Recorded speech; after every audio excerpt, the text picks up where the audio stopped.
Iya, kalau Ibu Megawati sudah bicara itu biasanya bukan pepesan kosong, biasanya memang ada kekhawatiran ke sana begitu ya. Nah, kita akan bahas mengenai hal ini.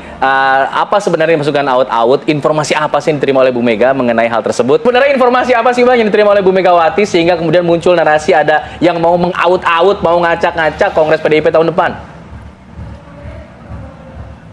Sebenarnya kalau bicara soal kekhawatiran tadi, nggak ada khawatir. Partai Banteng ini nggak pernah khawatir terhadap apapun. Tapi kami sedang meningkatkan kewaspadaan aja menjelang Kongres ini. Dan itu hal yang biasa dan terjadi juga bagi partai-partai politik lain yang akan melaksanakan hajatan seperti Munas atau Kongres atau apapun yang mereka sebut namanya. Ini hal yang lumrah karena partai politik ini tentunya punya pesaing, punya juga kader-kader yang berkeinginan misalnya untuk naik pangkat dalam tanda kutip gitu. Jadi dinamika-dinamika yang biasa dalam sebuah perhelatan politik. Namun tentunya secara pasti apa yang disampaikan oleh Ibu Megawati Soekarno Putri yang lebih tahu tentu adalah beliau, dan beliau tidak mungkin juga membuka atau membeberkan semuanya pada kader-kader di bawah.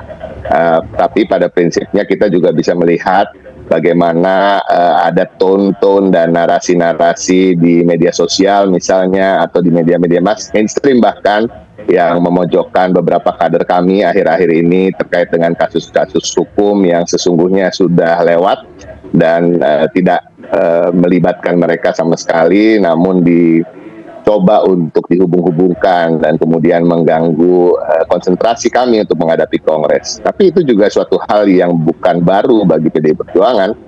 Kami sebagai partai pelopor yang sejak zaman Orde Baru sudah melalui hal-hal yang lebih berat dari sekedar cuma difitnah atau dicoba untuk digoyang dengan hal-hal seperti ini. Namun kita bisa pastikan bahwa soliditas kader di internal tentu itu yang utama dan itu masih solid sampai hari ini.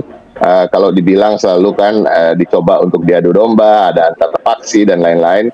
Faksinya cuma ada satu, yaitu faksi PDI Perjuangan, faksi Banteng, faksinya Ibu Megawati Soekarno Putri. Dan kita tunggu saja bagaimana nanti perkembangannya, apakah akan makin banyak hal-hal yang tadi saya sebutkan, hoax, narasi-narasi fitnah, narasi-narasi yang memojokkan. Tapi kita harus yakin bahwa apapun yang Ibu sampaikan tentunya berasal dari sumber yang cukup dapat dipercaya. Karena kita tahu Ibu Megawati Soekarno Putri ini kan tokoh bangsa, pernah jadi Presiden Republik Indonesia yang kelima, ketua umum partai yang sangat lama dan berkecimpung di dunia politik ini melalui segala macam cobaan, dan tentunya jaringan dan networknya Ibu ini luas dan sumber-sumber informasinya berbeda dengan sumber-sumber informasi kita-kita ini, orang-orang biasa yang belum terlalu lama dan belum ngecap asam garam di politik. Ngecap asam garam di politik. Ya, Bang Ciko, kalau memang informasi yang diperoleh Ibu Megawati ini dikonfirmasi tentu ini akurat.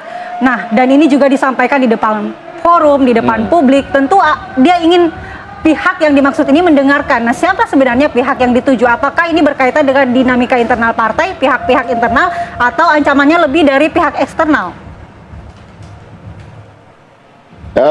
Yang pasti eksternal, gini, seperti saya katakan, kalau dinamika di internal di semua partai juga di PDI Perjuangan itu hal-hal yang masih bisa di-manage atau dikelola dengan baik, karena perbedaan pendapat, silang pendapat, atau keinginan-keinginan pribadi kader-kader itu hal yang biasa. Tetapi tentu pada akhirnya kita sudah melihat dalam perjalanan dan rekam jejak dari PDI Perjuangan itu sendiri bahwa selalu pada ujungnya apapun yang nanti diputuskan di Kongres itu akan solid dan tidak tergoyahkan. Kalaupun ada kader satu atau dua yang keluar dari jalurnya tentu akan ditertibkan ada banyak cara, ya kan, apakah diingatkan kemudian menjadi ingat atau kemudian ada sanksi-sanksi yang lebih berat. Tapi intinya utamanya pastinya dari eksternal tentu kadang-kadang kan ingin juga menginfiltrasi dan mengadu domba, tetapi sampai hari ini kami belum melihat ada ancaman yang terlalu serius, walaupun tentunya ada ancaman tersebut, dan tingkat kewaspadaan kami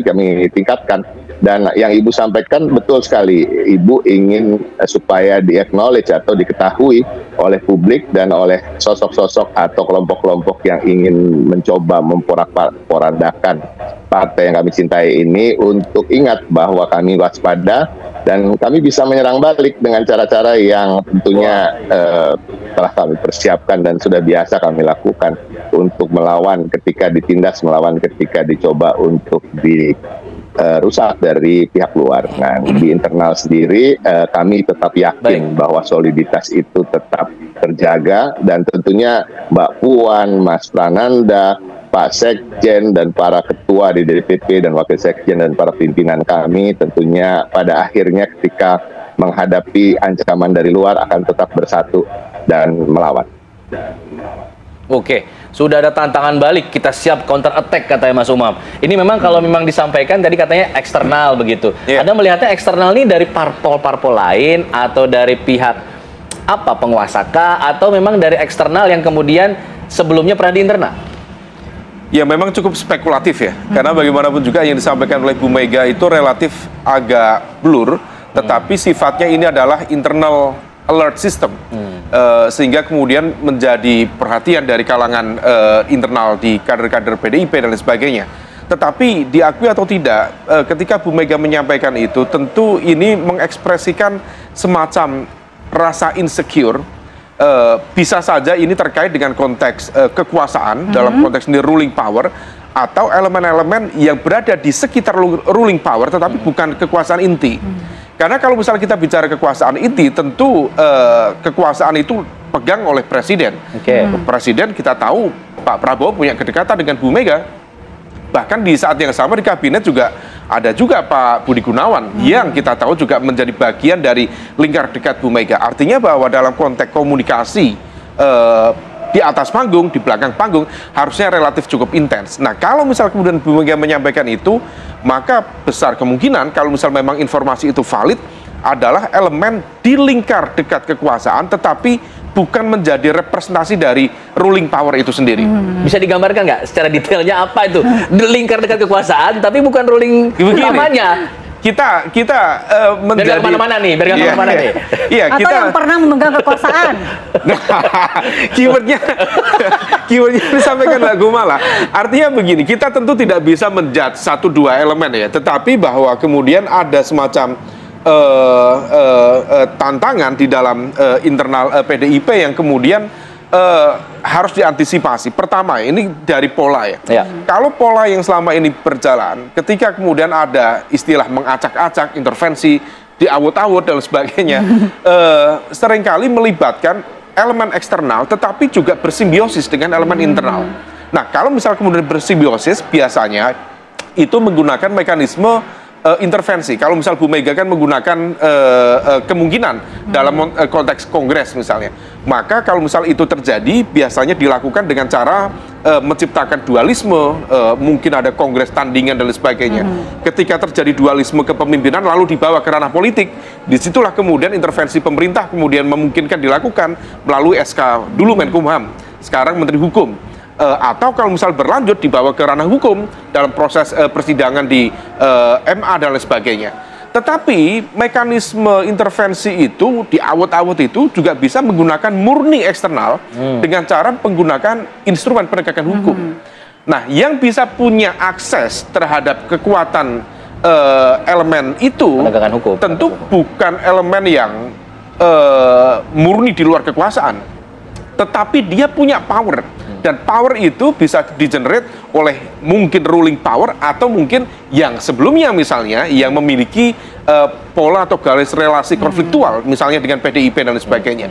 Nah, ini yang kemudian karena sifatnya ini informasinya tidak dibuka secara clear oleh Bu Mega, kira-kira petanya seperti itu. Ya, Bang Umam, kalau misalnya Bu Mega ini mengatakan hal ini jelang Kongres, apakah ini ada kaitannya dengan kepemimpinan dari PDIP sendiri? Itu, apakah Bu Mega ingin mempertegas bahwa dialah yang nantinya tetap akan memimpin PDIP begitu? Nah, inilah pinternya Bu Mega ya. Bu Mega menggunakan sistem acak gitu. Jadi ada informasi sebelumnya Bu Mega menyampaikan bahwa siapa bilang saya nggak boleh pensiun, seolah ini menjadi sinyal beliau akan manditoratu, akan pensiun. Tetapi di saat yang sama beliau juga seolah memberikan sinyal bahwa dia juga siap memimpin ketika ada elemen-elemen kekuatan eksternal yang siap untuk mendelegitimasi, mengkerdilkan atau Bu Mega ya. Bu Mega menggunakan sistem acak gitu. Jadi ada informasi sebelumnya Bu Mega menyampaikan bahwa siapa bilang saya nggak boleh pensiun. Seolah ini menjadi sinyal beliau akan mandito ratu, akan pensiun. Tetapi di saat yang sama beliau juga seolah memberikan sinyal bahwa dia juga siap memimpin ketika ada elemen-elemen kekuatan eksternal yang siap untuk mendelegitimasi, mengkerdilkan atau menghantam PDIP. Memang per hari ini menjadi kurang clear di mana yang kemudian posisi Bu Mega. Tetapi kalau misal kemudian kita ambil rangkaian beberapa statement Bu Mega, tampaknya Bu Mega akan tetap lanjut, meskipun bisa juga ditafsirkan bahwa ini adalah semacam preemptive attack. Jadi serangan kepada elemen yang sudah disinyalir, ya, sudah merencanakan untuk menghantam PDIP, Bu Mega hantam dulu. Supaya apa? Supaya mereka berpikir ulang, sehingga kemudian tidak dilakukan langkah-langkah yang destruktif, sehingga mitigasinya bisa dilakukan. Kalau misal itu bisa dilakukan dengan baik, ya bisa saja nanti barangkali Bu Mega mandito ratu. Jadi statement ini diarahkan, ditujukan untuk menyiapkan penggantinya supaya positioning yang lebih firm, pemimpin selanjutnya juga lebih kuat dan lain sebagainya. Ya kita arahkan, ditujukan untuk menyiapkan penggantinya supaya positioning yang lebih firm, pemimpin selanjutnya juga lebih kuat dan lain sebagainya. Ya kita lihat manuver dari Bu Mega selanjutnya. Tergantung sudut pandangnya mau lihat dari yang sisi mana begitu ya. Tadi kalau kita katakan ada preemptive attack dari Bu Mega agar kemudian tidak kejadian, dan preemptive attack ini ditujukannya ke siapa sebenarnya, Bang Ciko? Kalau tadi dikatakan ini sebenarnya lingkar kekuasaan yang dekat dengan lingkar kekuasaan, tapi bukan the ruling power intinya begitu. Nah ini mungkin Bang Ciko ada bocorannya kira-kira siapa nih orangnya? Lalu kemudian bisa dijawab nanti saja deh Bang Ciko ya. Demikian informasi yang dapat saya sampaikan untuk hari ini. Semoga memberi manfaat. Salam dan doa kami untuk keluarga dalam perlindungan Allah, dalam dekap kasih sayang Rahman dan Rohim Allah Subhanahu wa Ta'ala. Allahumma amin. Terima kasih. Wassalamualaikum warahmatullahi wabarakatuh.